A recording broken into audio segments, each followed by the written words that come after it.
subject of today is technically a game. So when you purchase it, it's classified as a game. But when you think gaming, you might not consider this, 'cause it's not. Remember, this podcast isn't just video games. It's any kind of gaming. So like board games too. Okay. Can you guess? Grim What, gaming D&D? board game? Nope. It's a Ouija board. A Ouija board. Oh. Yeah. I never thought of that being a game for some reason. Yeah, so it is. it's kind of a stretch, but I really wanted to do an episode on Ouija boards just because there's a lot that goes with it. So today is just an episode about the history of it. Maybe eventually, like, I'll do another Ouija board episode of someone's spooky story that has to do with Ouija boards or something like that, you know what I mean? But today I'm just doing the history of it. Okay. Have you ever played with one before? I never have because no, I don't no, wanna. thank you. I don't want to have any bad juju. Yeah, exactly. So I've never played with one. I was always taught that no, bad demons, like, don't mess with that. Also just like, I don't know, I don't want to take the risk with it. So I didn't know if maybe you've like explored that at all. No, I have not. Okay, well, so let's just get into the history of it. So the first advertisements were in February of 1891. Did you know that they went back that far? 1891? No. Mm-hmm.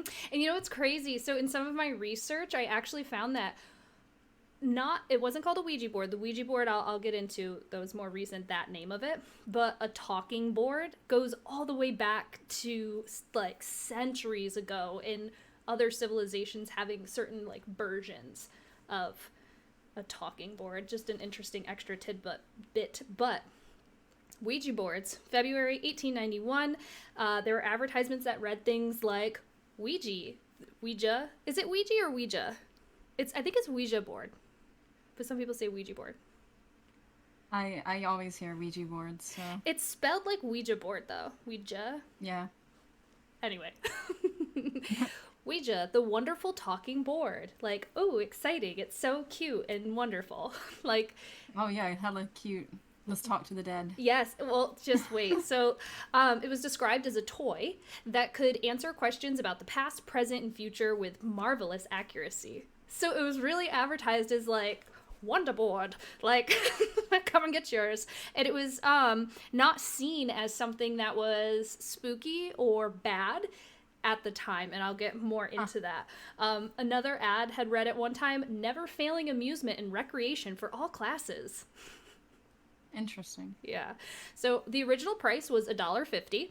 I converted that. That would be equivalent to about $50.84 today. Today, if you went to like Walmart and got one, they're $32.99. So lucky us, we live in the age of affordable take-home demons. But you can get a custom one made on like Etsy for around $50. So depends on the quality of a DIY possession you're looking for. But they were, I guess, sort of affordable in general. It was like more expensive. Like if I found something that was $50, I'd say that's expensive, but it wasn't something that was wildly expensive. It wasn't something that was wildly cheap at the time. So anyway, also I bet the ones at Walmart today though, cause like equivalent to $50 today, but they only cost $32.99 at Walmart. I bet they're made of like cardboard and plastic, and like way back Probably. It was all like solid wood, right? Yeah. That's what I would guess. But anyway, they looked the same as far as the numbers 0 through 9, the alphabet, yes, no, goodbye, and it came with the planchette, the little thing that you push around. Yeah. And you know how they work, right? Again, I've never used one. You're supposed to put your fingers on the planchette, did you say it was called?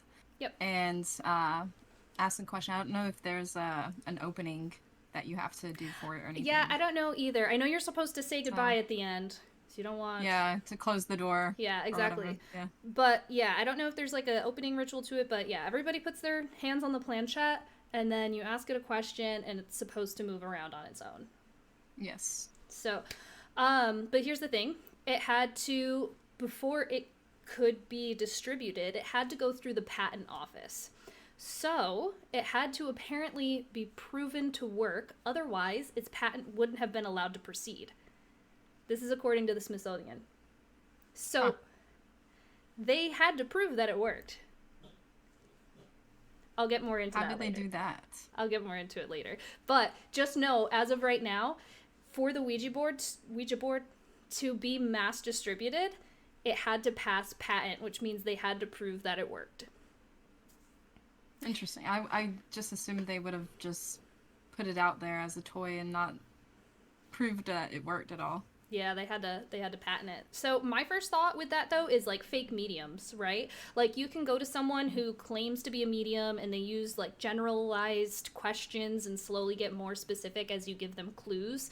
And then you're like, whoa, they knew my grandfather had passed away. But really, they just kind of drew that out of you. They're just very good at reading a room, reading a person. So what if they brought in someone? My first thought was, what if they just brought someone like that? Who forced the planchette around and tricked the patent board into thinking it was giving the real answers.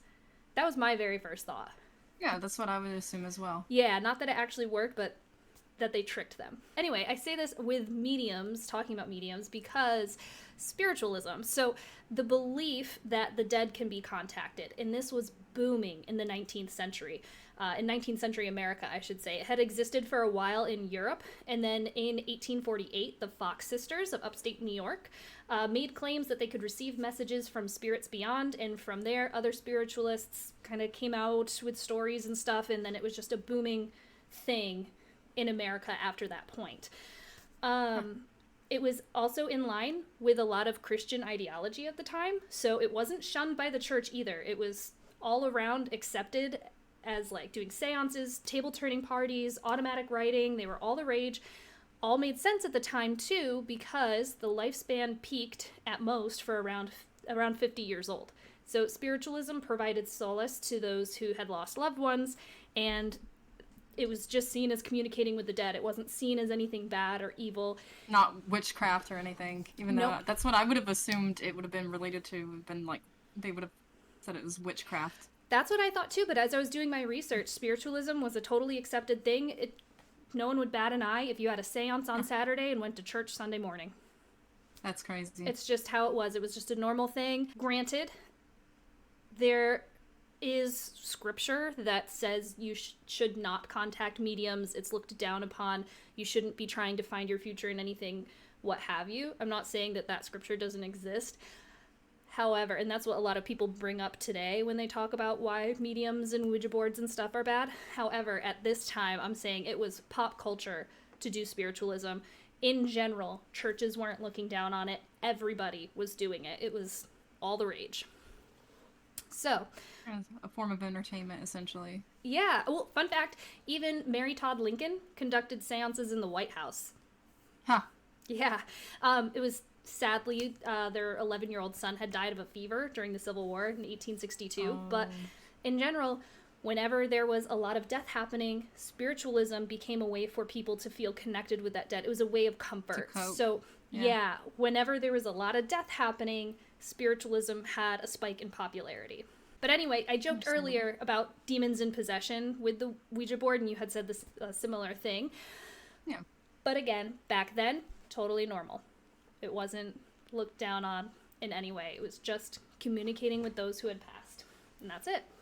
So, here comes a keen businessman who has identified a niche and planned to capitalize on it. Unclear whether he was a spiritualist himself, but Charles Kennard had the idea for the Kennard Talking Board, and he pulled in some investors and got to work. First step he wanted to do was name it. There's widespread belief about the Ouija board that it's a combination of yes in German and French, oui and ja, like ja, but that's not true. The way that it was actually named was one of the investors, Elijah Bond, his sister-in-law, Helen Peters, was apparently a very strong medium who actually asked the board what it would like to be called, and it spelled out Ouija. And when they asked it what it meant, it replied, good luck. Oh god, that's terrifying. Yeah, I wonder, what it actually means. Was it is that what it actually means? It translates to good luck? Or is it a demon, giggling to itself because, haha, that meant something horrible and I'm sarcastically wishing you good luck? But it's theorized that Peters was pushing the planchette and had misspelled or misread the name of a women's rights activist, Ouija, whom she admired, and she was trying to name the Ouija board after that activist, but spelled it wrong or like misread it. So he's doing this and naming the board as he's using it, essentially? It was Oh, she's. That's fine. It was a woman medium. There's the person who's starting the company. One of his investors said, hey, my sister-in-law is a medium. We should have her help us name the board. She said, yeah, I'll name the board. Let's ask it what it wants to be called. And when they asked it, it spelled out Ouija. Asked what it meant, the board said, good luck. However, it's theorized that she didn't just get these random letters. It's theorized that she was pushing the planchette around on purpose, trying to spell Ouija, which was the name of a women's rights activist at the time who she admired, but she had spelled Ouija's name wrong and put a J instead of a D. Huh. Okay. Yeah. My first thought would have been that it like could have been a demon or something coming through and giving the like opening the gate to another realm or whatever. I don't know. I gotcha. Yeah. I'm bad at this, and No, you're fine. That's a good theory. Like if it was saying like good luck, like it wasn't naming itself, it was just opening itself up. And then when they're like, what's that mean? He's like, I did my job. Bye. Good luck. Exactly. Maybe. But yeah, she had been wearing a locket apparently that had the name Ouija or had the activist, maybe the picture of her or something like that.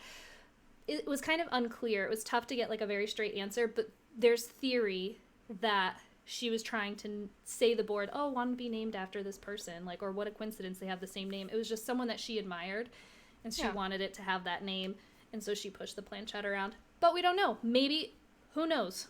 It could have been real. It could have been coincidence that it was very similar to the name of someone that she admired. But that's just, I wanted to bring up all the theories, you know what I mean? Yeah. So, speaking of Peters, remember earlier I said they had to prove to the board, the patent board, that it worked to make the patent go through?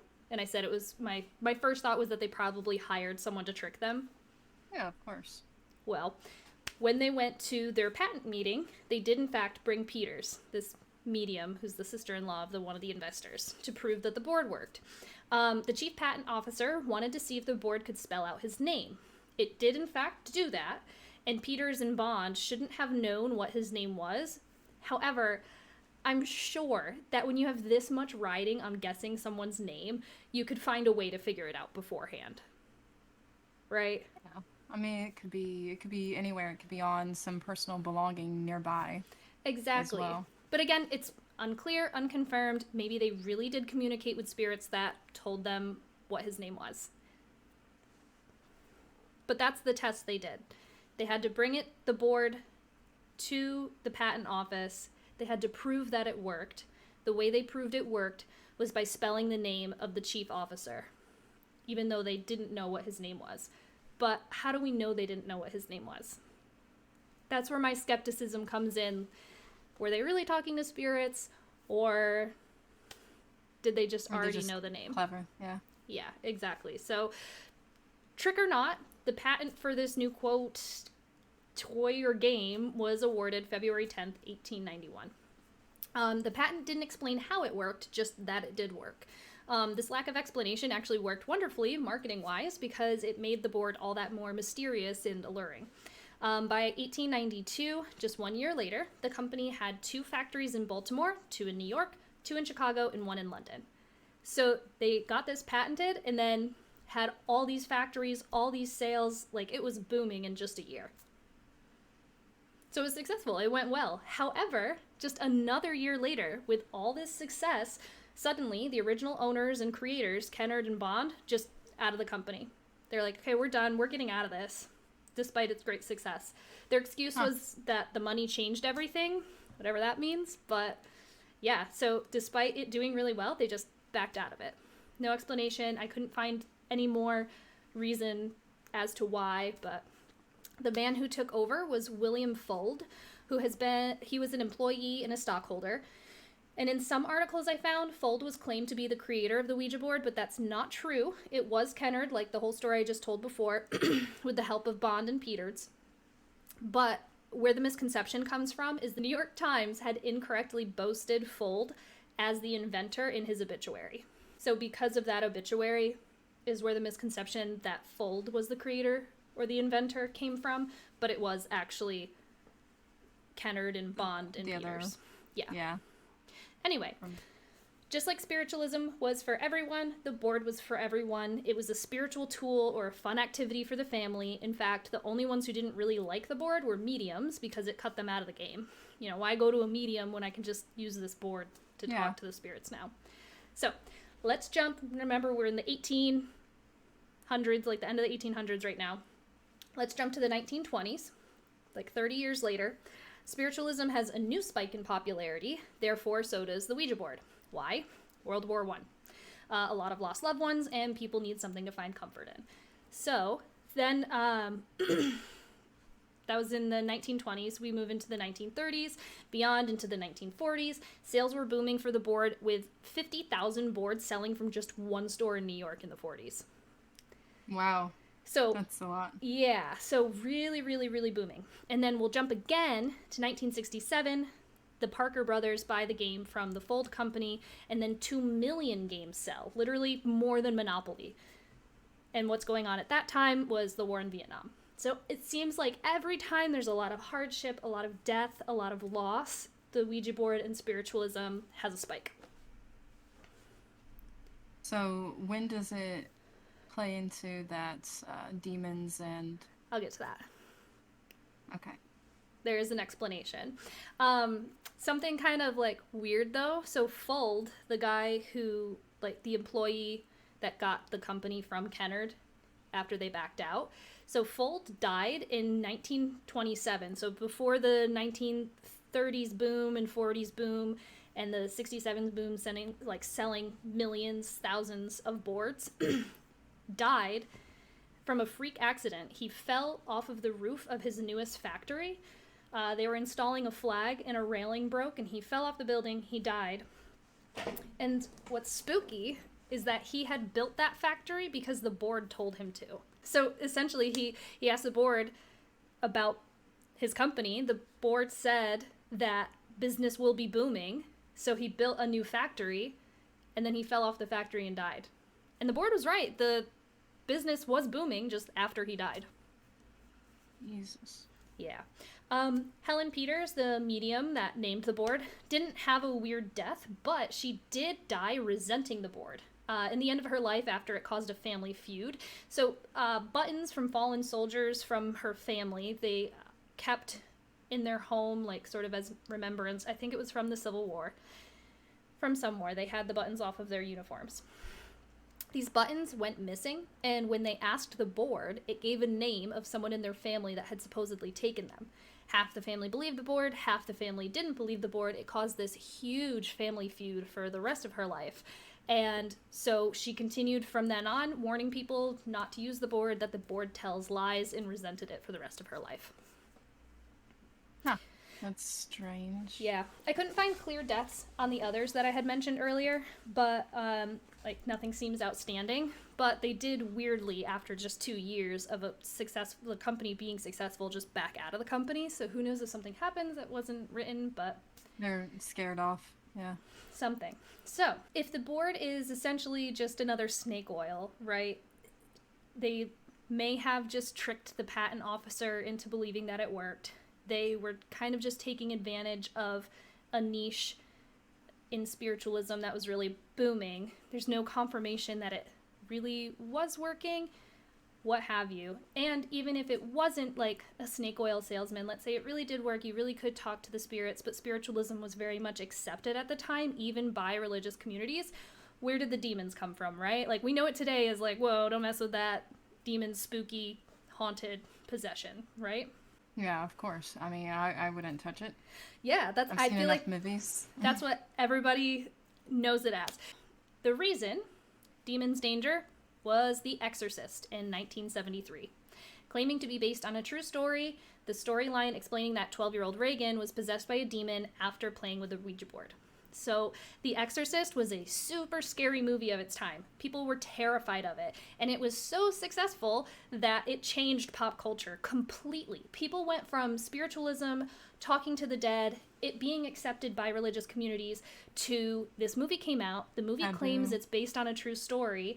And in this story, the whole possession happens because she was playing with a Ouija board. So now everybody is scared of Ouija boards. They start showing up in other horror movies. They start showing up in scary stories. And overall, the board starts becoming associated with demons and possession. And it no longer is this spiritualist tool. It's a way, it's this dangerous thing that religions turn against. It's warned against. Even today, it's known not to mess with those, especially in religious communities. Some people are still interested in it, but that's where the turn happened. Yeah, with The Exorcist.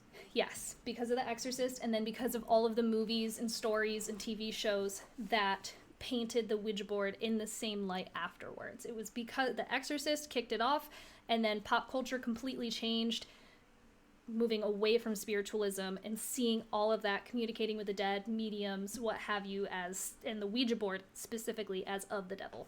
However, the Ouija board, as of late, has had spikes in sales again. What's your first thought on that? Like recently? Right now? I would say maybe in the last 10 years. The last spike, remember, was in the 60s, the Vietnam War. After the Exorcist came out in the 70s, it dropped off again, but the Ouija board sales are doing well today. So why are people buying Ouija boards today? Not because of COVID, although that would have been a good guess, because I thought of that, a lot of loss. People are looking for a connection again. However, this is the first time with mass loss that the Ouija board isn't considered a tool to communicate with the dead. It's considered something that could be of the devil. The reason is because pop culture now kind of has a spooky element where a lot of people like spooky stuff. Halloween is popular all year round, and the Ouija board has been associated as something that's spooky. So before, the popularity with it was spiritual, now it's spooky. And so people want it sort of as a knick-knack item, not necessarily something to play with. Some people do, but even in paranormal communities, it's believed to be more of one of the dangerous tools. Yeah, I would think it would be curiosity, people wanting to play around with it, and adrenaline junkies, things like that. Mm-hmm. Or skeptics wanting to prove people wrong. But yeah, all of it now, it's popular due to its spooky elements. Before, it was popular due to its spiritual elements. People bought it because they really thought they could communicate with their lost loved ones. Today, people buy it because they think there's a possibility they can communicate with a spooky ghost or a demon or what have you. Connect with the other world, the other realm. Mm-hmm. So, here's the thing though. I've talked to people who have used a Ouija board and they swear it's real. And I hear stories from people swearing these things actually happened, whether it wasn't even a spooky story. Some people truly... I've had people tell me spooky stories, I used one and then this thing happened, what have you. But I've also had people, or I've heard stories of people using it, and they're it's real, nothing bad happened, but we had used it, and it gave real answers, it seemed totally legit, I know no one was pushing it, whatever. So how does that happen? I looked into it, I wanted to see, how is it actually working? If it's just a piece of wood with just a little planchette, how is it connecting with the spiritual world? Well, coming from a skeptic explanation, this is a psychological explanation, so not a spiritual one. Whether you believe it is... So this is me being a skeptic of what I think is actually happening. And I went into this kind of wanting it to be spooky, and I was hoping that I'd have some really cool spooky story to tell about it, and I ended up just debunking so much as I did my research. The spookiest thing I would say was that the one owner of the company falling off his building after the board supposedly told him to build that building. That's pretty spooky. And I was like, okay, we're getting into stuff. And that's why I started researching the deaths of the other ones, but all their causes of death were pretty normal. I was like, darn it. So it's not like they're haunted or anything. Because I had heard that before, that they were haunted or that something had happened to them. And I was like, oh, yes. Had something following them. Yeah. Yeah, like exactly. And I was like, oh, this is going to be juicy. And it wasn't. But it is really interesting still, the way that the psychology works on it. So they actually did a psychological research. It was Dr. Ron Rensink, professor of psychology and computer science, psychology postdoctoral research, Helene Guchow, tough names, and Dr. Sidney Fells, professor of electrical and computer engineering, did a test where they wanted to see, kind of figure out what's going on with the Ouija board. Why are people boasting about how this is real? They're so convinced by it. Coming from a scientific point of view. So what they did is they created this robot. That's why there's the computer engineering people in here too. So they created this robot that would play the Ouija board. And then they had a person come in. Their control was they had a person not playing with the Ouija board answer some like yes or no questions. And they were questions that they might know or might not know, so maybe they're guessing on a lot of them. And the results were they got the questions correct about 50% of the time, which is average for when you're guessing the answer to something. So like you might know it, oh, maybe it's in the back of my mind, or the answer's on the tip of my tongue. It's the average for answering those would be about 50% correct. So then that was the control. Then they had them play with the Ouija board. They were playing with a robot. However, they said to the subject, there's another person playing in another room, but they're playing with you through the robot. But there wasn't really another person in the other room. It was just the robot. And the robot was programmed to amplify the subject's movements. So I'm the subject, I'm playing with a robot. If I make even just a tiniest movement, the robot is going to amplify that. So if the planchette is moving at all, it's because I moved it. So what they were testing was ideomotor effect. So it's an involuntary muscle movements. Example, crying when something is sad. Like it's just involuntary, it's subconscious movement. And this is what they were testing with this test. So they thought if you ask a question or a question is asked to you and you're telling the board to answer it, you are going to involuntarily move towards the answer that you subconsciously believe that it is. Mm-hmm. Yeah, the answer that you either want it to be, believe it to be, or are afraid of, you will subconsciously and involuntarily push in that direction, and then the robot was designed to amplify the movement in whichever direction. So, again, the control was asking you questions, not playing the game, about 50% correct.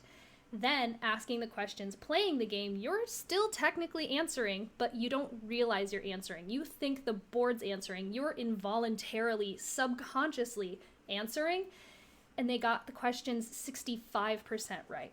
So then it was really interesting that as soon as someone's subconscious mind is doing the answering, your non-conscious mind, you're getting the questions more often correct. Isn't that crazy? Yeah, that is. So even in a controlled psychological experiment, it's just, is that proof that our non-conscious mind is smarter than our conscious mind? You know, all of our overthinking and such? Or is there really some kind of spiritual element to that? Probably the subconscious mind, like you said. I think so. I think that when we're not worried about being wrong, when we're saying, oh, it's just the board answering, you get a subconscious confidence. You don't have that fear. You don't have the anxiety of being correct. Maybe that's what it is. But yeah, I thought it was super interesting. But it did also determine that you do have these ideomotor movements, because if you didn't, the planchette would have stayed in place. Yeah.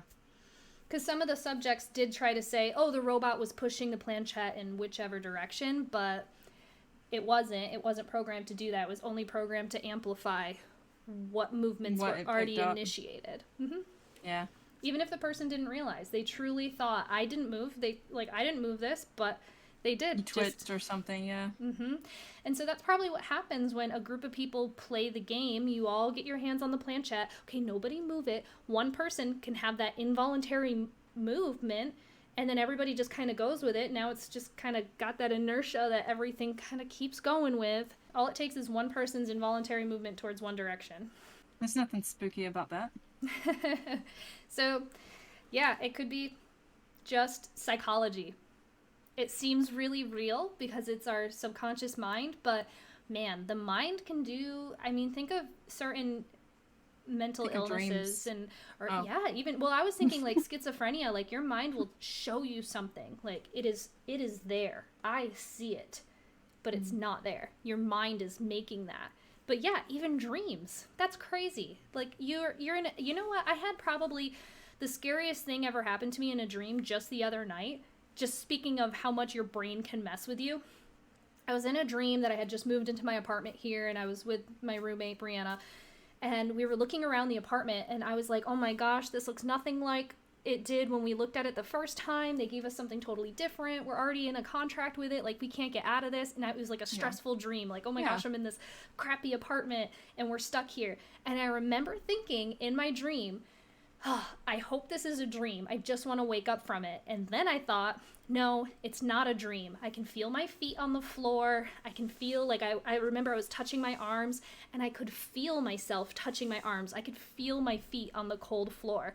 So my brain not only convinced me that the dream was real, but gave me the sensations that everything was actually happening. So that's just, it's insane to me that my brain fully mimicked life. Even when I was thinking, is this a dream? My brain was like, no, no, no, you can feel things. I've never felt stuff in a dream before. So it was just really scary how much your mind can trick you, which makes it so interesting that the Ouija board could just be psychology. Electrical impulses. Yeah. Well, you know, it's interesting. A lot, they think that looking back on a lot of stories of possessions and exorcisms, that it may have just been mental illness being misdiagnosed as a possession. Yeah. A lot of things were just kind of written off as it must be the spirits, when really it could just be psychology. Even when it comes to Ouija boards, like, whoa, it gave us an answer. Like, actually, it was just subconscious involuntary movement. I'm a skeptic, but I want it to be true. So, like, I believe in it, but I don't. I think it could be real, but, like, I think there might also always be an explanation. But, like, I have my own ghost stories, and when people tell me ghost stories, I always believe them. I'm like, yeah, I bet you totally saw that, or I think that thing really happened. About, the whole, I think there's multiple realities as well, and the electrical impulses and stuff that I was talking about. Also, like, for example, there was something else I was just about to say and I'm losing track. So how would it relate to, like, Ouija boards? Like, if there's another realm, you think that it could be? Oh, like, energy is neither created or destroyed, right? Mm-hmm. And so, with demons and all of that, they're just bad energy that's like built up and is malicious, essentially.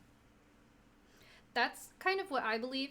If, you know, is a ghost or there is a demon, I think that it would be an energy. And it's just sucking that positive energy away. Like, you know what I mean? Yeah. Well, also, I mean, so let's say Ouija boards really are some sort of tool to see through the veil, right? It would make sense that people pooling their energies together, really believing something, would draw something towards them, you know? I still won't be touching a Ouija board. I won't be either. I don't want to risk it. I don't care if the only reason it's associated with demons is because of a movie in the 70s. I don't want to risk it. I don't want to either. There were other stories. I didn't get into them just because I knew this would have ended up being really, really long. But there are stories from before The Exorcist of spooky things happening with Ouija boards. There was one, it was these sisters, I think in Buffalo, New York. Or a sister, something. Anyway, someone had like died and they said, oh, the Ouija board told me to leave their body in the house for days before calling the police. Or like before having them buried. And it, like, weird things like that. There was another one that apparently the Ouija board told someone to kill someone else. But then the thing is like, did the Ouija board actually tell you guys, like, to do these things? Or are you blaming they're just thinking them and acting on them? Yeah. Yeah. Or, yes, what if it was something they wanted? They subconsciously wanted to kill someone. They subconsciously, Wanted an they're, excuse. They wanted it to tell them. yeah, they wanted it to tell them a certain thing. And so they subconsciously and involuntarily moved towards the answer they wanted and then said, oh, well, the spirits told me. So, that's interesting to consider. Maybe they weren't just lying. They might have truly believed that the board told them those things. But it was because they subconsciously moved towards that answer. Which would make sense. Ooh. I'm going to think about that every time someone tells me now about a Ouija board story. Like, oh, and then it said this. Like, how could it know? And it's like... Because you know. Because you know, deep down. Yeah, I strongly believe that our mind is capable of more than we realize. And I think that dreams are a big part of it, and that it's all symbolism trying to, like, tell us stuff and everything. Yeah. Or it's pulling stuff from what we've seen and, like, just kind of written off as well. I think that our subconscious mind is much more powerful than we give it credit for. I think that we are able to remember a lot more subconsciously than we can consciously. The Ouija board experiment kind of, the experiment that they did sort of confirmed that, someone, when they were involuntarily and subconsciously answering, they were 65% correct as opposed to 50% correct when they were consciously answering. That's just so interesting. I don't know. Like, imagine knowing, like, how many things do I know the answer to, but it's just, like, buried. I mean, that kind of goes into, like, suppressed memories, right? That's a totally legitimate psychological thing that happens. You push a memory down, it's still in there, and you can do things like hypnosis and what have you, where it just kind of puts you in a state where you're more open to remembering those things. It's in there. What things have I forgotten? Just clouded. Yeah. What things have I forgotten? What things are in my head that I don't remember? Even something as simple as a face. There could be someone's face that I just passed, but my brain held on to it. How many times have you had deja vu? Oh my gosh, all the time. And that makes me think, is deja vu just because I am reliving something that I've done before?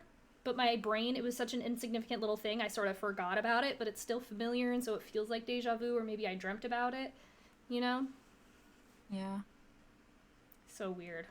The mind is so weird and interesting and intricate and a little bit scary. A lot of it scary. The mind is very scary. It definitely is. But that's all I have on Ouija boards. Do you have anything you'd like to add or talk about on it beyond what we have already?